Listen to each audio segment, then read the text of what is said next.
Saraswati Goswami, Srila Prabhupada ki jai. Honorable Guru Vaishnavindra ki jai. Divine Church Srila Prabhupada ki jai. Nama Church Haridas Thakur ki jai. Very Doshi Krishna Chaitanya Prabhu Nityananda Shri Advaita Gadadhar Sivasadi Gaura Bhaktivinoda ki jai. Shri Shri Radha Krishna Gopa Govardhan Charan Kuni Giri Govardhan ki jai. Shri Ramana Ram ki, Shri Mayanpur Ram ki, Shri Puri Ram ki jai. Bhagavai Jumul ki, Bhakti Devi Tulsi Devi ki, Shri Abdul Parampara ki jai. Divine Grace Sri Bhaktivinoda Srila Prabhupada ki jai. Samvita Bhaktivinoda ki jai. Gaur Premanandi Hari Bo. All glories to the Sammal devotees. All glories to the Sammal devotees. All glories to the Sammal devotees. All glories to Shri Shri Guru and Gauranga Guru Sri Prabhupada. Namaste Saraswati Devi. Om Namo Bhagavate Vasudevaya. Om Namo Bhagavate Vasudevaya. Om Namo Bhagavate Vasudevaya. Om Namo Bhagavate Vasudevaya. Om Namo Bhagavate Vasudevaya. Om Namo Bhagavate Vasudevaya. We are reading from Srimad Bhagavatam, Canto 4, Chapter 18, verse number 6. Pura Shishta hi Oshadyo Brahmana ya Vishampate Ujjamana maya drishta Asadbir avrita vratai Pura Shishta hi Oshadyo. Sorry. Purashishta hi oshadhayo Brahmana ba vishampate Bhujamana maya drishta Asadbir adhrita vratai.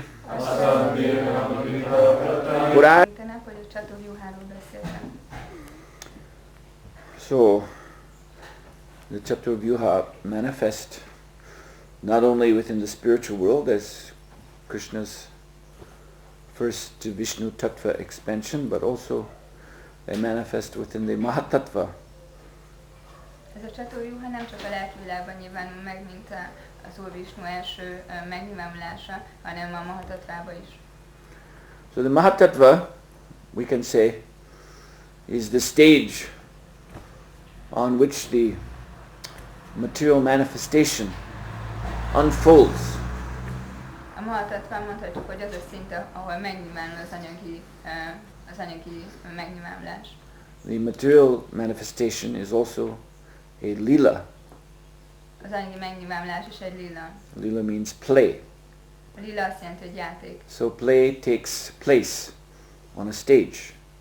Az ilyen játéknak van egy helye a színpadon. So the play of creation takes place on the stage of the Mahatattva. És a teremtésnek az előadása a Mahatattva színpadán foglal helyet. And just like in a theater, behind the stage, there is a kind of all the theaters I've seen. It's always like a big dark area. And there they keep all the paraphernalia, stage props and costumes and all these things. És mint ahogyan a színpadok mögött is általában van egy ilyen fekete terület, ahol tartják a hozzávalókat, az ilyen ruhákat és a díszleteket. So this is, we can compare to pradhan. Ezt pedig a pradhanhoz hasonlíthatjuk. Pradhan means the unmanifest material nature, which is giving all the ingredients. Pradhan azt jelenti, hogy a megnyilvánulatlan anyagi természet, amely adja a hozzávalókat. Or mula prakriti, the root nature. Vagy a gyökér természet. Mm-hmm. So it's unmanifest, just like when you're sitting in the theater, you see the stage. You do not see behind the stage. There's also a big curtain, and again, all the props and costumes are back there. De ez megnyilvánulatlan, mint ahogyan ülsz a sorok között, és látod a színpadot, de ott van egy függöny, és akkor emögött vannak ezek a kosztümök és a díszletek. And the stage is set by the primeval demigods. Ezt a színpadot az elsődleges főistenek állították fel. These primeval demigods are the origination of the demigods that are known within this universe. Az elsődleges főistenek azok, akik az eredetei azoknak a főisteneknek, akiket ebben az univerzumban ismerünk. And they are directly the energies, the personal energies of Lord Narayan in the spiritual world. És ők közvetlen személyes energiái Narayannak a lelki világban. Mm-hmm. So, Lord Narayan actually comes with his assistants, these primeval demigods, onto the stage. Az Úr Narayan az eredeti energiáival, ezekkel az elsődleges főistenekkel jön a színpadra. And his appearance is as the catur-vyuha. És a megjelenése az a catur-vyuha. Mm. Or as I told you, Narayan is the, Krishna is the original Narayan. Vagy ahogyan mondtam nektek, hogy Krishna az eredeti Narayan. And the vyuha, these four personalities, are around his four sides, like a square. És vyuha, ez a négy személyiség, ott van a négy oldalán, mint egy ilyen négyzetnél. So actually, catur-vyuha is really a panchatattva. It's really five forms of Godhead. A catur-vyuha valójában a panchatattva még igazából 5 istenség személyisége. Yes. So, in these vyuha aspects, then Lord Vasudeva, he is the presiding deity, predominating deity over pure consciousness. A vyuha megnyilvánulásban Vasudeva a tiszta tudat megnyilvánulása. So, on the Mahatattva stage, there manifests first of all clear consciousness. A Mahatattva színpadán először is megnyilvánítja a tiszta tudatot. Which Srila Prabhupada calls Krishna consciousness. Ami Srila Prabhupada Krishna tudatnak hív. In Bhagavatam purport explaining this. Egy Bhagavatam magyarázat mondja ezt. So he also explains there that this consciousness is called in Bhagavad Gita catur-vyuha. Azt is elmondja ez, hogy ezt a tudatot a Bhagavad Gitában catur-vyuhának nevezik. We learn about this in 13th chapter of the Gita, catur-vyuha. And this means knower of the field, or knowledge of the great field of activities. A 13. fejezetben tanulhatunk erről, ami azt jelenti, hogy a tudás mezeinek hogy ismerni a tudás mezeit. So this catur-vyuha is actually referring to proper knowledge of the field. Ez valójában a mező megfelelő ismeretére utal. The knowledge of the soul who is together with Paramatma in awareness of Paramatma as the Lord of the material manifestation.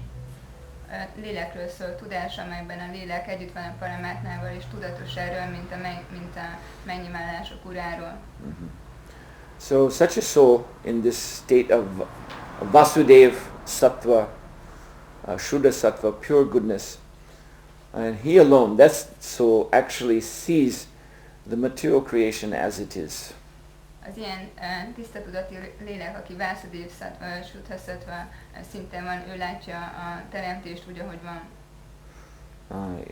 It is stated in the 4th canto Srimad Bhagavatam, 29th chapter. Ez le van írva a Srimad Bhagavatam 4. énekének 29. fejezetében. There's a verse that explains that Krishna consciousness actually means to see this universe exactly as it is seen by the Supreme Personality of Godhead. Ahol el van magyarázva, hogy a tudás azt jelenti, hogy úgy látjuk az univerzumot pontosan, ahogyan az Istenség legfelsőbb személyisége látja. So that can only be seen when one is above the three modes of material nature.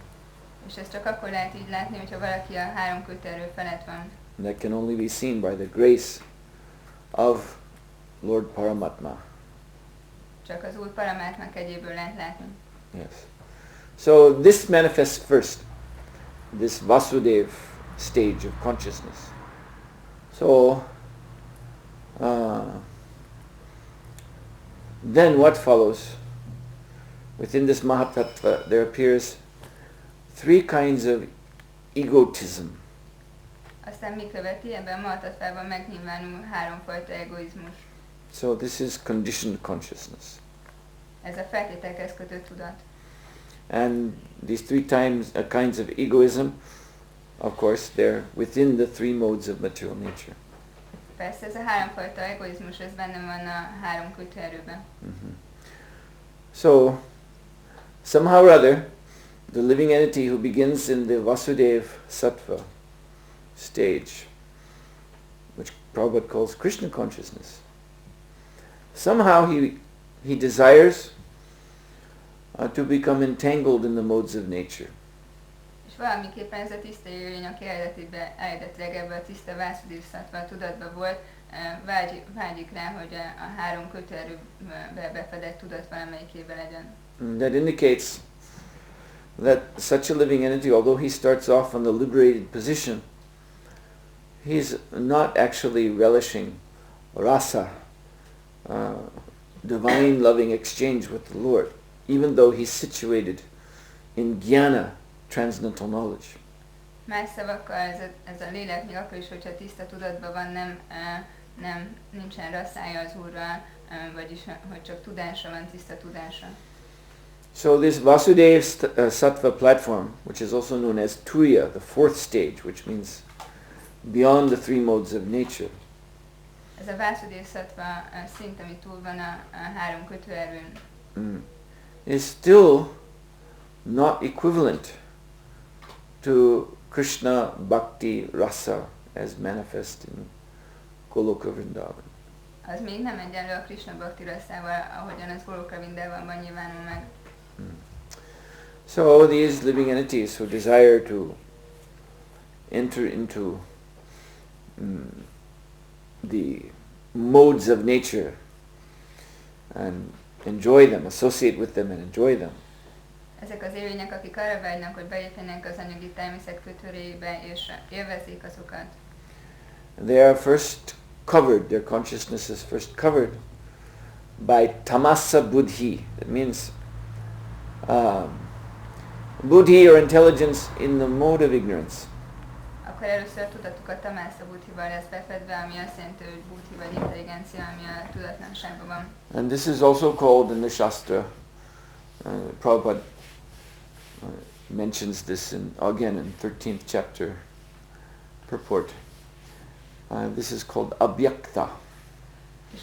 Ez a sásztrában, a Bhagavad Gitában ismét a 13. fejezetben az egyik magyarázatban abhyaktának van nevezve. Abhyakta means non-manifestation. Ami azt jelenti, hogy nem megnyilvánult. So this is the root of the manifestation of the three modes of nature. Ez a három kötőerő megnyilvánulásának a gyökere. Modes of nature come out of this avyakta tamasa buddhi. Ebből jön ki a három kötőerő. And this is also known as susupti. Ezt Suszuptinak is nevezik. So tuya, above the modes entirely, then susupti means deep sleep, no dreaming. A túlja az felettel a kötőerőknek, a Suszupti pedig azt jelenti, hogy mély alvás, amiben még álom sincs. Nidra. You know this word. Yes, and when you hear this word nidra, then who do you think of? You think of Lord Mahavishnu. Nidra, ismeritek ezt a szót, és amikor halljátok ezt a szót, akkor kire gondoltok? Mahavishnura, Who is in yoga nidra. aki yoga nidrában van. So Mahavishnu is an expansion of the second vyuha, the second personality in the catur-vyuha, Lord Sankarshan. Mahavishnu a második juhának a catur-vyuhában a megnyilvánulása Sankarshannak. Nidra, which is actually transcendental sleep. És a yoga nidrában van, ami valójában egy transzendentális alvás. But those living entities who desire to enjoy the modes of nature, they are with him, they are inside of him, but they're actually in the mode of ignorance. És azok az élőlények, akik arra vágynak, hogy élvezzék az anyagi kötőerőket, azok vele vannak, illetve benne vannak, de ők valójában tudatlanságban vannak. So in Budapest I was explaining this. Samasti vyasti. So the Lord's position is samasti. We are all one, from his point of view, we are all one with him. Budapesten elmagyaráztam ezt a samasti vyastit, hogy az ő szempontjából nézve mi mindannyian hozzátartozunk, egyek vagyunk vele. Because we are his energy. Mert mi az ő energiái vagyunk. Because he is in full control of us. Mert ő teljes irányítást vesz rajtunk. So from his point of view, there's no difference. Az ő szemszögéből nézve nincsen különbség. We are his angas, we are his parts. Mi az angái részei vagyunk. Mm-hmm. From our point of view, there is a difference. De a mi szempontunkból nézve van különbség. So his point of view is samasti, sama asti. Sama means same, sameness. Asti means it is so. Az ő szemszögéből nézve samasti, sama azt jelenti, hogy ugyanaz, és azt, hogy így van, tehát hogy minden egy. Our point of view is vyasti, difference. A mi szemszögünkből pedig vyasti, különbözőség van. Mm-hmm. And of course soul is always different as well as same. Persze a lélek mindig különböző, ahogyan ugyanaz is. But in the material creation, that difference becomes compounded by the influence of the three modes of nature.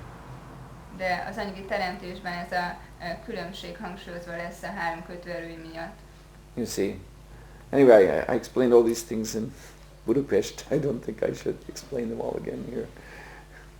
Elmagyaráztam Budapesten, nem hiszem, hogy újra az egészet el kéne magyaráznom. But the point is that under the influence of the modes of nature, then the consciousness of the living entity is transformed.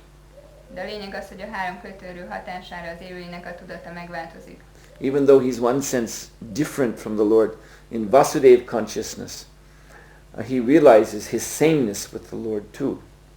Még akkor is, hogyha valamilyen szempontból különbözik az Úrtól, a Vásudév tudatban megvalósítja az egységét is vele. Mm-hmm. But when he enters the modes of material nature, then his relationship with the Lord is interrupted.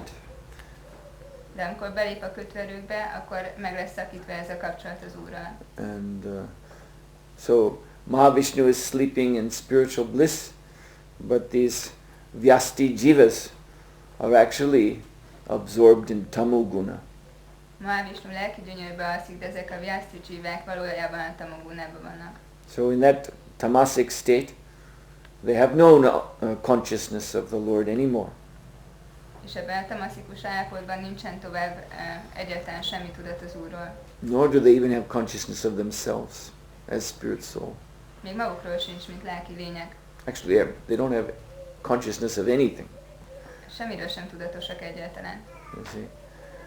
So at that stage, Susupti, the living symptoms are not manifest at all. A Suszupti szintjén ezek azok a szimptomák, amikkel egy élőlény bír, egyáltalán nem nyilvánulnak meg. So at night, everyone is in this susupti stage. Éjjel mindenki ebben a szuszupti állapotban van. You see, these Vishnu manifestations, they're not different from one another. Ezek a Vishnu megnyilvánulások nem különböznek egymástól. So, every night, you, me, we all, we sleep and we enter into this susupti, dreamless sleep. Minden éjjel te, ti és én is belépünk ebbe az állapotba, ebbe a mély alvásba. And that means, it is said, the Vedas indicate that this means the soul has returned to Brahman. Ez el van magyarázva, hogy ez azt jelenti, hogy a lélek visszatér Brahmánhoz. And some devotees, they get puzzled by this when they hear about that. És néhány bakta így megütközik ezen, hogyha ezt meghallja. Well, how is sleep? How is that the Brahman platform? Hogy az alvás hogy lehet a Brahman szint? That Brahman means Mahavishnu. Ez a Brahman, ez Mahavishnut jelenti. You see, as I said, the Paramatma in our heart, he's a distinct manifestation of Vishnu, but at the same time he's not different from Garbhodakashai Vishnu at the bottom of the universe, who is also not different from Mahavishnu. Mint ahogy mondtam, Paramatma itt van a szívünkben, aki valamilyen szempontból különböző, de más szempontból nem különbözik Garbhodakashai Vishnutól az univerzumban, vagy Mahavishnutól. So in fact, every night we return to Mahavishnu. Valójában minden éjjel visszatérünk Mahavishnuhoz. But unfortunately, because we're captivated by the modes of nature, our relationship with him on the Vasudeva platform does not manifest. De sajnos, mivel hogy az anyagi kötelők rabjai vagyunk, a Vasudev szinten lévő tudásunk és kapcsolatunk vele nem nyilvánul meg. Yes. So when you dream at night, when you sleep at night, then the desires come out of that tamasa buddhi.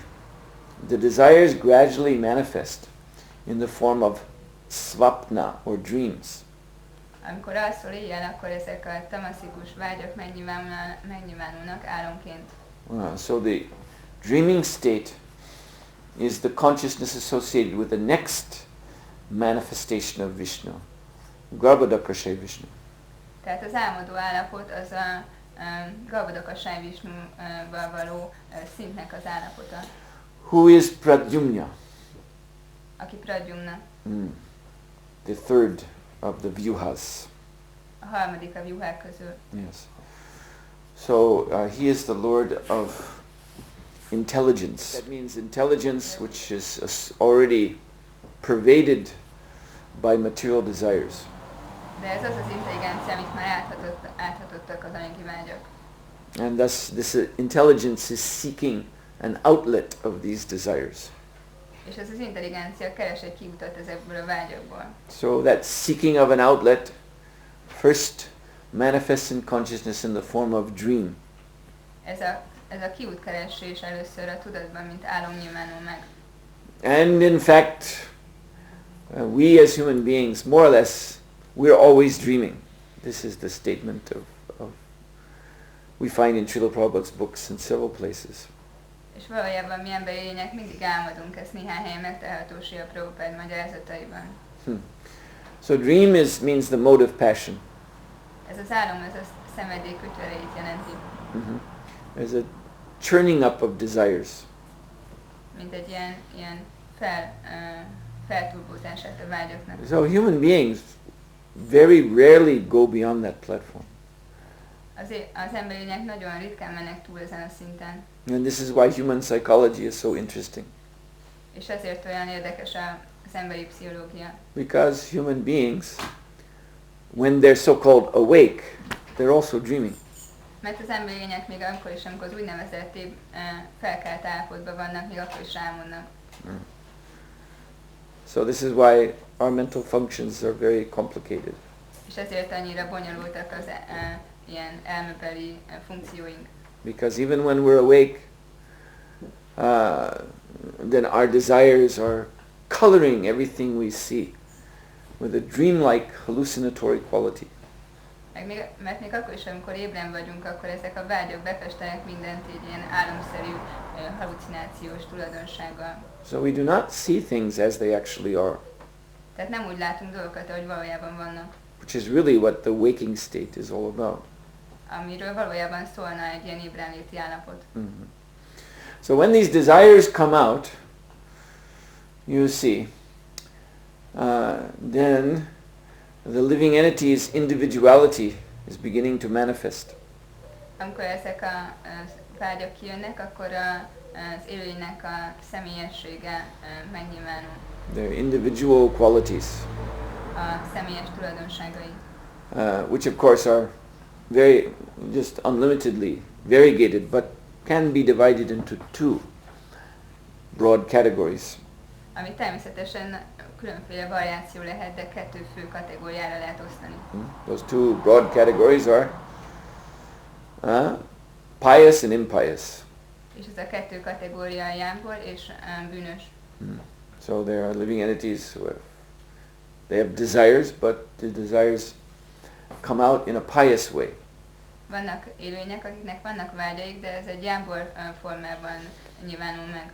That means in accordance with the knowledge revealed at the beginning of creation. Ami azt jelenti, hogy azt szerint a tudás szerint, ami a teremtés elején nyilvánult meg. And that brings us to this verse. És ez elhoz minket ehhez a vershez. Which is speaking about Lord Brahma's creation. Ami az Úr Brahmá teremtéséről beszél. So Garbhodakashaya Vishnu, from his navel there grows a lotus which opens, and there is Brahma.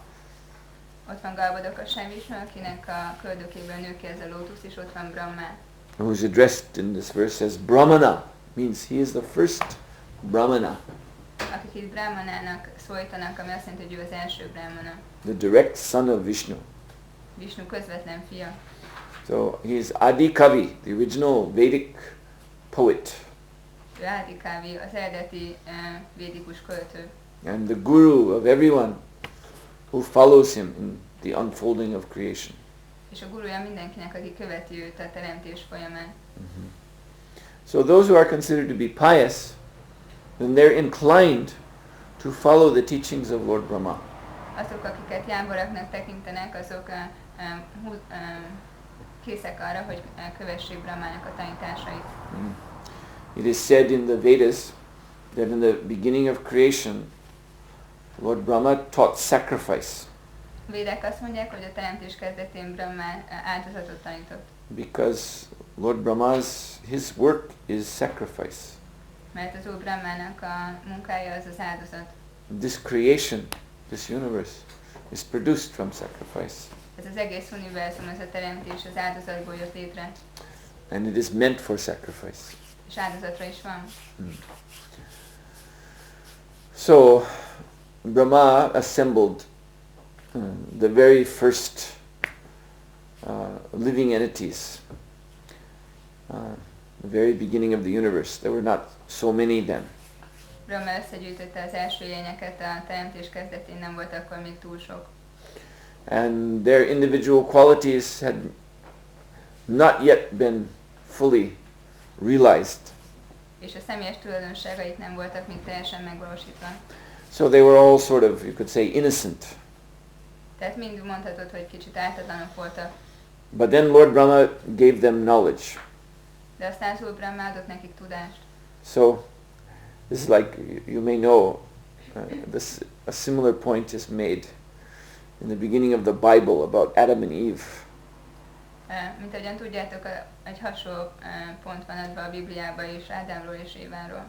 And the story is they ate from this fruit, which was called the fruit of knowledge.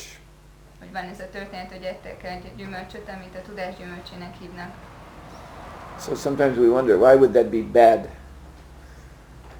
to get knowledge? És akkor néha gondolkozhatunk, hogy miért olyan rossz tudást kapni. Well, if one's nature is demoniac, low class, then to get knowledge only makes things worse.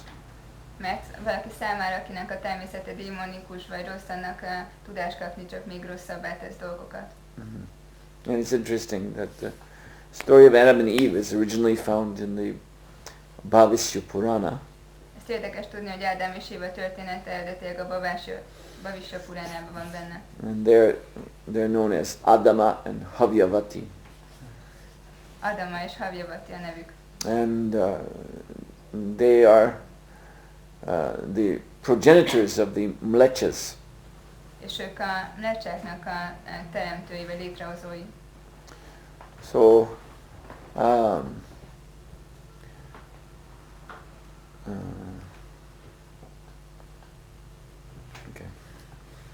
I lose my train of thought when these things happen. You know, if I'm to give a lecture, it's better if everyone just sits and listens instead of doing things, because it knocks me off the point.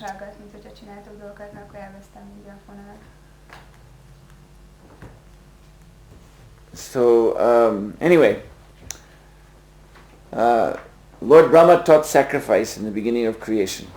Az Úr Brahma áldozatot tanított a teremtés elején. What do I say? Mit mondjak? and so by giving this knowledge of the use of what's mentioned here, the herbs and food grains, arról, hogy hogyan kell használni ezeket a dolgokat, amit írva van, az ilyen gyógynövényeket és gabonát. and then the quality of the pious living entities and the impious then became concrete. A jámbor és bűnös élőlényeknek a természete nagyon konkréttá válik. For he distributed grains and herbs to all of them to teach them how to do sacrifice. Mindannyiuknak osztott gabonát és ilyen gyógynövényeket, hogy megtanítsa őket, hogy hogyan kell áldozatokat végezni. And he was explaining to them how these are, as mentioned in this verse, bujjamana, these are enjoyable. És el van magyarázva ebbe a versbe, hogy ezek hogyan élvezetesek. But what he meant was, these are to be enjoyed by the Lord. De hát amit értett ez alatt, az az, hogy ezt az Úrnak élvezetes. But before he even finished his explanation, those who are living entities who would become the demons, they had already put the grains and herbs and everything in their own mouths and were chewing as he was trying to teach how to do sacrifice.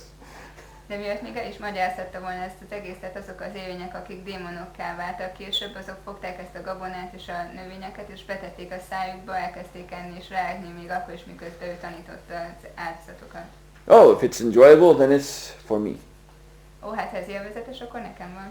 And those who would be the demigods, they were still holding these items, patiently waiting for Brahma to complete his explanation.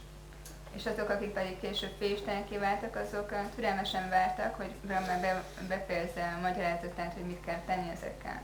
And so this has been the quality ever since of demons versus demigods. Ez az ellentétes tulajdonság már a teremtés kezdetétől a félistenek és a démonok között. Great demons have also been masters of Vedic knowledge. A nagy démonok is voltak a védikus tudásmesterei. But they always twist the point of it. De mindig megfordították a lényegét. That all of this knowledge is simply meant for our enjoyment. Mindez a tudás arra van, hogy mi élvezzük.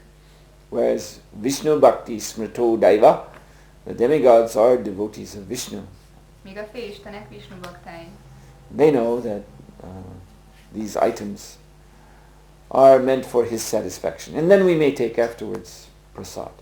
Ők tudják, hogy ezek a dolgok ezek az Úr elégedettségére vannak, és aztán ők pedig elvehetik a maradékot, mint prasad. Yes. So since the beginning of the world there have been these two classes, devotees and demons. Már a világ kezdetétől ez a két osztály volt, a démonok és a osztály. They're always in opposition. És ők mindig ellentétben voltak. Now in this age, the Kali Yuga, of course, the demons seem to have the upper hand. A démonoknál van a vezető szerep. It seems the demons have overtaken the whole world. Úgy tűnik, hogy a démonok elfoglalták az egész világot. But as I was explaining yesterday, in spite of the darkness of this age, Lord Chaitanya Mahaprabhu and his 4 expansions the Panchatattva had manifest here, within this world. De ahogyan tegnap elmondtam, bár olyan sötét ez a kor, ez a Kali Yuga, mégis az Úr Chaitanya Mahaprabhu 4 társával megjelent ebben a világban. And their purpose is to teach the sacrifice of this age, És az a céljuk, hogy megtanítsák ennek a kornak az áldozati rendszerét, which is Harinama Sankirtan. ami Harinama Sankirtan. So as I was saying in the Govinda restaurant, the program I did there, and Srila Prabhupada said the Sankirtan movement has 3 most important aspects. Ahogyan Govinda étteremben mondta, amikor a program volt ott, Srila Prabhupada azt mondta, hogy 3 fő aspektusa van a lelki életnek. So of course one is the congregational chanting. Az egyik természetesen a közös éneklés. So that from this, when we come together and we chant Hare Krishna, Mridanga kartals, as Chaitanya Mahaprabhu has shown, then this Krishna Bhakti Rasa, this wells up in the heart and floods our consciousness. Amikor összejövünk és együtt éneklünk, ahogyan az Úr Chaitanya Mahaprabhu megmutatta karatalokkal és midangával, akkor ez a Krishna Bhakti így fölemelkedik a szívünkbe, és aztán eláraszt mindent. So such mercy this is. Ilyen egyfajta kegyez. Because I was telling you about the Vasudeva consciousness. That is transcendental, but that is still not to the level of Krishna Bhakti Rasa. Mint ahogyan beszéltem nektek a Vasudev tudatról, ami transzcendentális, de még mindig nincsen a Krishna Bhakti Rasa szintjén. So yogis, meditators, mystics, they may achieve this Vasudev Sattva platform. A jogik és a misztikusok talán elérik ezt a Vasudev Sattva szintet. But that does not mean they have attained the platform of love of God.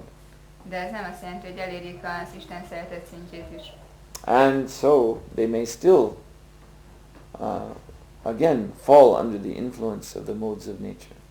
Tehát lehet, hogy mégis beesnek az anyagi természet befolyása alá. But Lord Chaitanya Mahaprabhu is freely distributing the nectarian relationship of love with Krishna.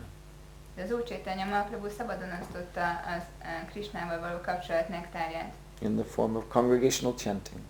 A közös éneklés formájában. Now that's first point. Then second point of the Sankirtan movement is dancing. Ez az első pontja a Sankirtan mozgalomnak, és a második az a táncolás. As you see, when we raise our arms above our head and we dance, then this is bringing forth the spiritual identity of the Nitya Krishna Das, the eternal servant of Krishna, that soul in the heart. Ahogyan látjátok, amikor így feltett karokkal táncol az ember, akkor ez kihozza az azonosságát, az eredeti azonosságát a Jivának, ami Krishnának a szolgája a szívben. Every one of us has a spiritual identity. Mindannyiunknak van egy lelki azonossága. Which is beyond, of course, the physical identity, beyond even the mental identity. Ami természetesen túl van a fizikai azonosságon és még az elmebeli azonosságon is. Beyond the false ego. Túl a hamis egón. Beyond even the impersonal state of liberation where there's really no identity. Még a személytelen felszaduláson túl is, ahol nincs is személyesség. And so this is inconceivable. Ez felfoghatatlan. You see, to recover one's spiritual identity, that we cannot do on our own.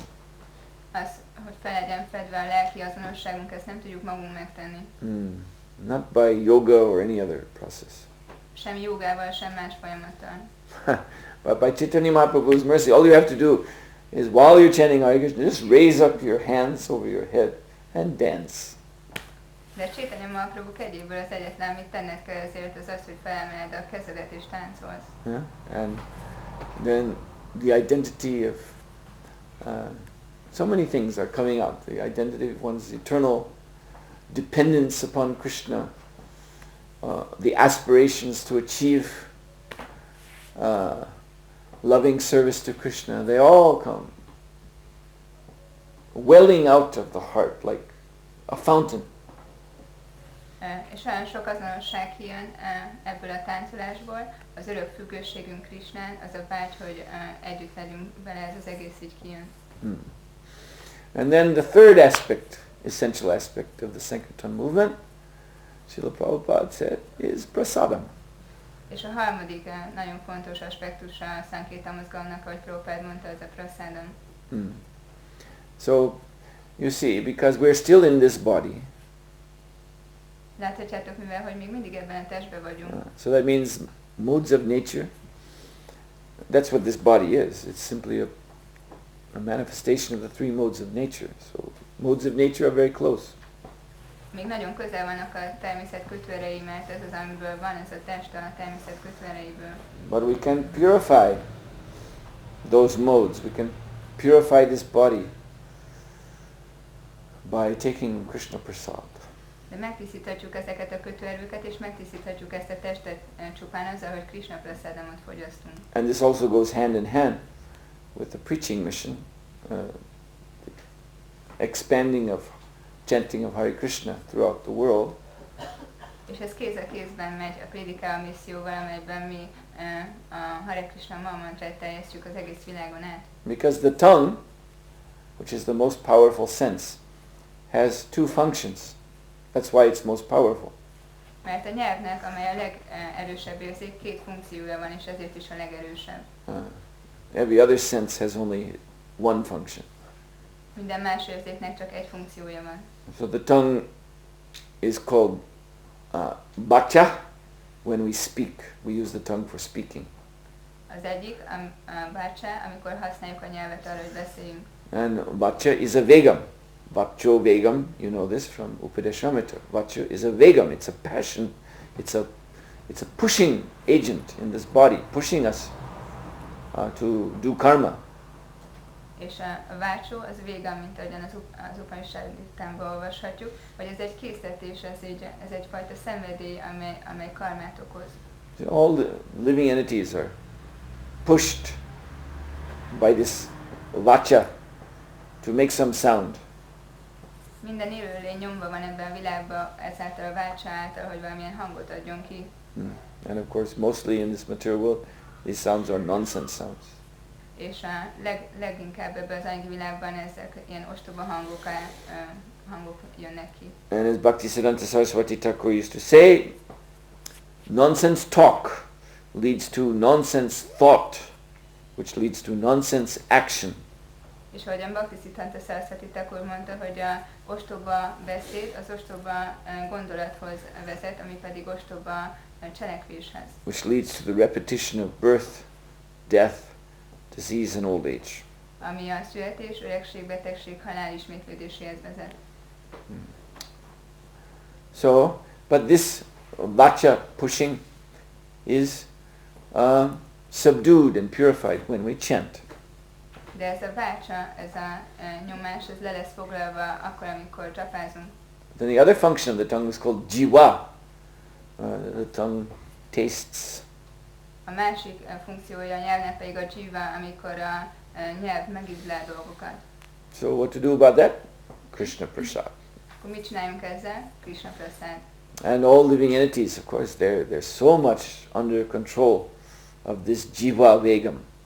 És minden élőlény természetesen annyira irányítva van ezzel a jiva végámmal. So even they may not like to chant, Még akkor is, hogyha nem szeretnek annyira csapázni vagy énekelni. but you can always get them to take prasadam, De mindig rá tudod őket venni, hogy fogadják el a prasadamot. or at least almost always. Legalább majdnem mindig. Some are such demons that they will refuse prasadam. De vannak olyan démonok, akik még a prasadamot is elutasítják. You know, they cannot bear the thought that this foodstuff has been offered to Krishna already. Egyszerűen nem tudják elviselni ezt a gondolatot, hogy ez az étel már fel volt ajánlva Krishnának. They remember their ancient forefathers who put the sacrificial offering directly into their mouth first. Yes, this is the only way. We have to eat it ourselves. És így emlékeznek ezekre a régi ősatyákra, akik szintén már először a felejárást már saját szájukba rakták, hogy hát ez nekem van először, nekem kell megenni. So the most traditional demons, they will not take prasad. Ezek a leghagyományosabb démonok, ezek nem fogják elfogadni a prasadamot. Fortunately, Kali Yuga is a non-traditional age for everyone, devotees and demons. So Szerencsére a Kali Yuga nem egy hagyományőrző kor senki számára, se a démonoknak, se a baktáknak, senkinek. in this age, everything is just mixed up. Ebben a korban minden csak össze van keverve. So even one person he'll be part devotee, part demon. Lehet, hogy még egy személyen belül is van démon is, meg bakta is. You see, this is our time. Ez a mi időnk. So, but that's fortunate, because then mostly everyone will take prasadam. De ez szerencsés, mert legtöbbször mindenki el fogja fogadni a prasadamot. So that's the first important step to taking up the mercy of Lord Chaitanya Mahaprabhu. Ez az első. All right, so I'm going to stop here. És megállok. Would there be any question? Van valakinek kérdése? Yes? Két része lenne a kérdésemnek.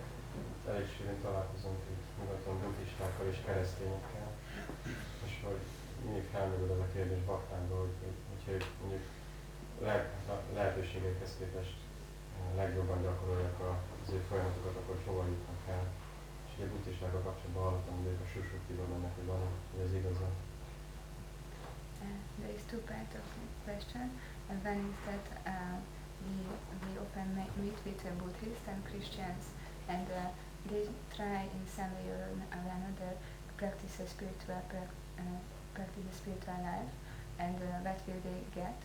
And the other is he heard that the Buddhists get into the Sushupti. Mm. Yeah. So the first question is about the Christians, what? We meet with Christians and Buddhists, and they try to practice the spiritual life in some way, and what will they get, what result? Okay.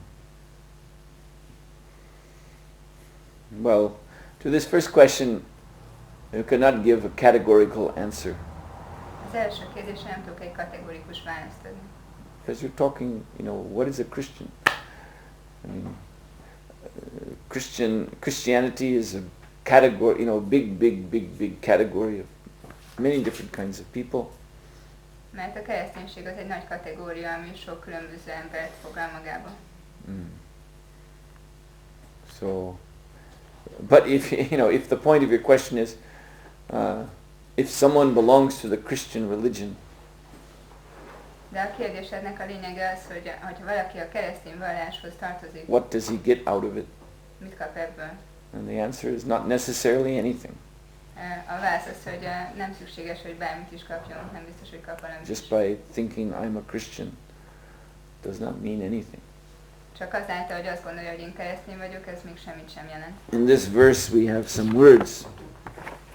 Asadhu and adrida. So, asadhu, person who is sadhu, then he knows the difference between spirit and matter. Találtunk ebben a versben olyan szavakat, hogy ászádú és adrita, hogyha valaki szádú, akkor tudja a különbséget lélek és anyag között. Mm-hmm. And dridha means self-controlled. Drida pedig azt jelenti, hogy érzékkontrollt. So here, those who are called asadhu, they don't know the difference between spirit and matter. Itt, akiket ászáduknak neveznek, nem ismerik a különbséget a lélek és az anyag között. And the adrida, they're not self-controlled. És adrida nem önkontrolláltak. So they're classified as demons here. És így démonoknak nevezik őket. So this is the real question. Ez a valódi kérdés. Rather than ask, what happens to the Christians? What I'm supposed to give an answer that includes 500 million people? Just like that, I can just say what happens to 500 million people, all their different individual karmas, because they are under this flag, Christianity. It's impossible.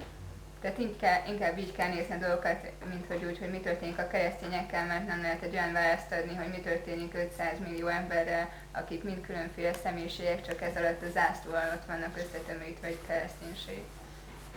But we can say, just look for those who are trying to become sadhu and trying to become dridha. De mondhatjuk azt, hogy nézzük azokat, akik dridává vagy száduvá próbálnak válni. Whatever dharma dvaja, flag of religion, they may gather around, that doesn't matter. Bármiféle ilyen vallás zászlaja alá tömörülnek, és ez már nem számít. But if they're trying to understand difference between spirit and matter, and trying to be self-controlled, then we can accept them as sincere. De hogyha próbálják megérteni a lélek és az anyag közötti különbséget, és próbálnak önkontrolláltak lenni, akkor őszintének tekinthetjük őket.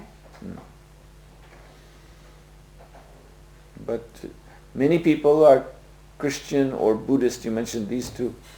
Many people are Christian and Buddhist for other reasons than that. Many people, because he has mentioned Christianity and Buddhism, these two religions. So many people take to these religions for a different reason than to know about the difference between matter and spirit and to become self-controlled. De sok ember, a buddhisták és a keresztények közül más célért fogadják ezt el, mint hogy ilyen megkülönböztetővé váljanak, vagy önkontrolláltá. In India, for example, Christianity is preached, Buddhism is also preached, and they win converts. Indiában a kereszténységet és a buddhizmust is prédikálják, és nyernek tagokat. They're winning converts from the Hindu population, low-class Hindu population. Nyernek tagokat az alacsony rendű hindu közösségekből. And the main preaching to these people is that now you're in this terrible caste system and you are a Shudra, you are not respected. És a fő prédikálásuk az, hogy te most a szörnyű kasztrendszerben vagy, és a Shudra vagy, tehát nem vagy nagyra becsülve. So you should become a Christian or a Buddhist. Tehát keresztényé vagy buddhistává kell válnod. And then you can be independent from Hinduism. És akkor függetlenné tudsz válni a hinduizmustól. All the social injustices of Hinduism. És mindez ilyen társadalmi megkötéseintől a hinduizmusnak. And this is why people convert. És ez az, amiért csatlakoznak emberek. In India and other parts of the world too. Indiában és a világ más részein is. In Africa, these kind of places, they tell the people that if you become Christian, you see America is a Christian country, very wealthy, so you'll get more money, you'll be better off, now you're very poor, you live in a backward culture. Afrikában, ahol nagyon szegények az emberek, ott pedig azt mondják, hogy hát tudod, Amerikában is a legtöbben keresztények, tehát hogy a keresztény leszel, akkor több pénzed van, most egy ilyen elmaradott kultúrában élsz. And now you are sinful, you'll go to hell. És most bűnös vagy, tehát a pokolba fogsz menni. But if you accept Jesus Christ, then he will take your sins. De hogyha elfogadod Jézus Krisztust, akkor ő elveszi a bűneidet. You won't have to do anything. Semmit nem kell tenned. You won't have to change your life. Nem kell megváltoztatnod az életedet. You can go on eating whatever you like to eat. Ehetsz, amit akarsz. Now it is sinful, but if you become a Christian, it won't be. Most ez bűnös, de hogyha keresztény leszel, akkor már nem lesz az. Oh, this is nonsense. Ez ostobaság. You see, this is the point again. This is asadu, this is adrida. This is demoniac. Ez a lényeg újra, ez az asadu, adrita, ez a démonikus. Right? Wave whatever flag they want, but that type of understanding and that type of practice is demoniac. Olyan zászlót lengetnek, amilyet csak akarnak, de ez a fajta megértés és gyakorlat az démonikus. Religion for social revolution, social reform is just demoniac. És olyan vallás, ami társadalmi forradalomért vagy átalakulásért van, az is démonikus. Religion is meant for coming to God consciousness. A vallás arra van, hogy Isten tudatba jöjjünk. So that's how we have to judge. Ez az, ahogy el kell döntenünk.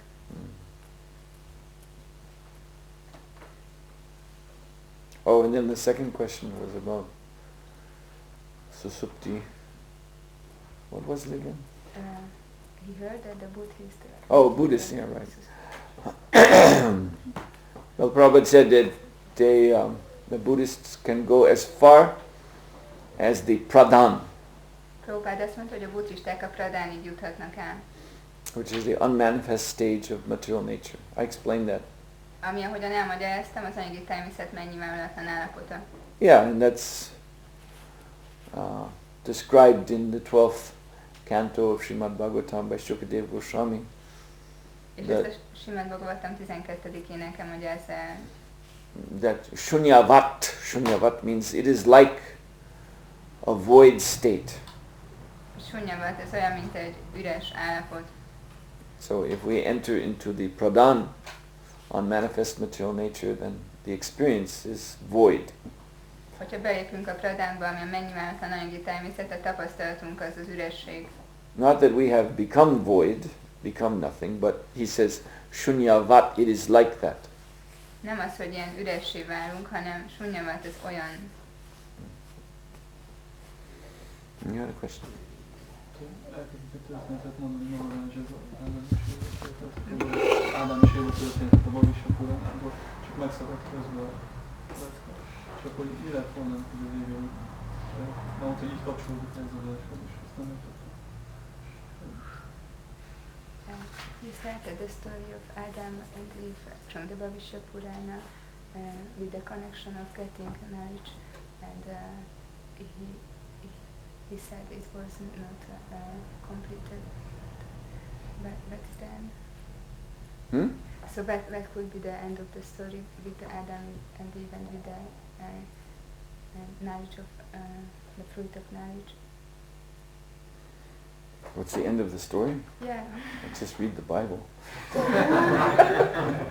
Hogy olvasta a Bibliát. Hogy el kell olvasni a Bibliát. Nem is a történet vége, csak hogy kapcsolódott az első mondtad. So how it connected to the verse? Huh? How the story connected to the verse? It's not. Nem kapcsolódott. I was just giving it as an example to show that if someone is low-class person, then giving them knowledge, and if they do not change their low-class culture, then giving them knowledge will actually make them worse persons. Csak adtam mint egy példát, hogyha ilyen alacsonyrendű embereknek az tudást, de ők nem akarnak megváltozni, akkor csak még rosszabbá tesz az dolgokat. And that is a lesson one sees in the story of Adam and Eve. És ebben az értelemben Ádám és Éva története, ez egy lecke számunkra. Which is in the Bhavisha Purana, it's quite a different story. Ami a Bhavisha Puránában eléggé egy más So történet. I only mentioned that the origin of the story is in Bhavisha Purana, but in the Bible it's twisted. Csak mondtam, hogy az eredeti az a Bhavisha Puránában van, de a Bibliában már így meg van keverve. But the point that they show in the Bible is that Adam and Eve got knowledge, but by this knowledge they became offenders against the Lord. De a példa, amit mondani akartam ezzel a történettel, hogy Ádám és Éva kapott tudást, de ezáltal a tudás által csak sértőek kiváltak az Úrral szemben. And I was telling you that Lord Brahma gave knowledge of sacrifice to the first created beings. And those whose nature was low, then by that knowledge it became clear that they are demons. És akiknek a természete alacsonyrendű volt, azoknak a cselekedetei által tisztává vált, tisztán láthatóvá, hogy ők démonok. So just because you give people knowledge is not necessarily good for them. Csak tudást adni az embereknek az nem szükségesen jó számukra. Because they can use that knowledge to create havoc. Mert használhatják azt a tudást arra, hogy egy káoszt csináljanak. It's like now, that's a big item of welfare work in the modern world. Mint ahogyan most van egy nagy ilyen jótékonysági munka a világon. Then we should go to all the poor unfortunate people and teach them how to read and write, and teach them how to do science and all this. Hát el kell menni mind az írástudatlan emberekhez, és akkor a szegényekhez megtanítani őket, hogy kell írni, olvasni, hogy hogyan gyakorolják a tudományokat. But there's no regard to culture. De nekik nincsen kultúrájuk. There's no regard to reforming these people. Vagy nincsen nem próbálják megváltoztatni ezeket az embereket. Bringing them to a, mode of goodness. Elhozni őket a jóság kötőerébe. Just give them knowledge in the mode of ignorance. Csak adnak nekik tudást a tudatlanság kötőerejében. And so this so-called welfare program is increasing the danger of the modern world. Tehát akkor ez a jótékonysági program csak növeli a modern világ problémáját és veszélyét. As we can see, what do these kind of people, what do they learn?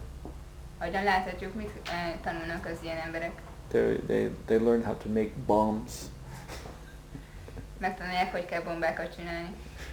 Become terrorists, blowing things up. Terroristákká válnak, felrobbantanak dolgokat. You see? They take the knowledge which has come from the civilized West, and then they want to blow up the Western culture with it. Elfogadják azt a tudást, ami jött a nyugati civilizációból, és aztán fel akarják robbantani ezt a nyugati civilizációt azzal. So this is what the demons are like. Ilyenek a démonok. They just want to destroy. Csak pusztítani akarnak.